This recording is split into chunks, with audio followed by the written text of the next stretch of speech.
Xanım qızlar, yaxshimsizlar? Bugun o'rganmoqchi bo'lganimiz quvvatli piranigimizdan palanma. Undaqda bu piranigimizga qaysi materiallar ketadi, shuni bilan tanishib chiqaylik.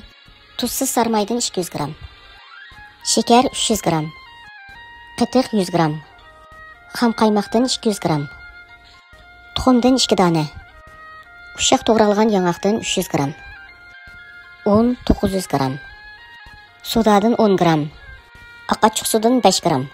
Biz oldi bilan tuxum ko'ptirish apparatining qachisiga shakarni, sarmayni sevamiz. Soda bilan oqachuqni aralashtirib, bu aralashmamizni sarmay shakarga qo'yamiz. Dadanjida cho'ng xudda mana shu to'tisi yaxshi aralashib bo'lguncha mashg'ulot olib borsak bo'ldi. Bu shunday holat kelgan vaqtda biz qatiqimizni qo'yib, buni davomli aralashtiramiz. Qatiq yaxshi aralashib bo'lgandan keyin buniga xam qaymoqimizni qo'yamiz. Xam qaymoqni qo'yib, xam qaymoq yaxshi aralashguncha mashg'ulot olib boramiz. Qaymoq aralashib mana shunday oppoq holat kelgan vaqtida biz endi tuxumimizni solamiz. Tuxumni solganda bir taldan silib, yana davomli mashg'ulot olib boramiz. Tuxumni aralashtirib, mana shunday o'xshash oppoq holat kelgan vaqtida biz yong'imizni solamiz. Yong'oq yaxshi aralashguncha mashg'ulot olib borsak bo'ldi.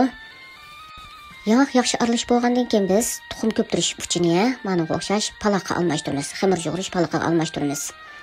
Dadanjini uchun almashtirib bo'lib, unimizni silib bo'sh xudda, eng to'yan xudda xamir yo'g'iramiz.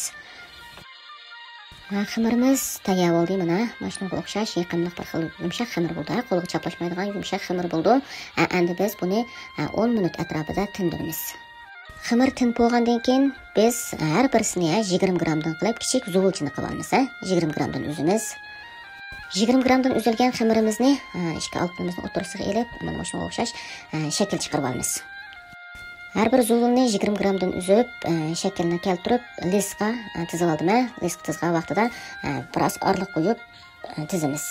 Undan keyin tuxumning oq serig'ini yaxshi aralashtirib olgandan keyin shu piranigimizning tubiga tashib surkab chiqamiz.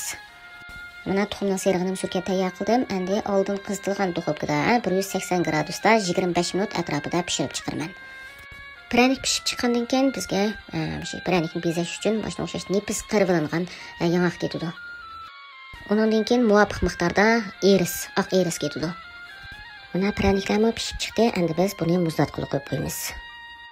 Piranik butunlay muzlagandan keyin biz erisimizni mana shu piranikning tubiga tashib surkaymiz.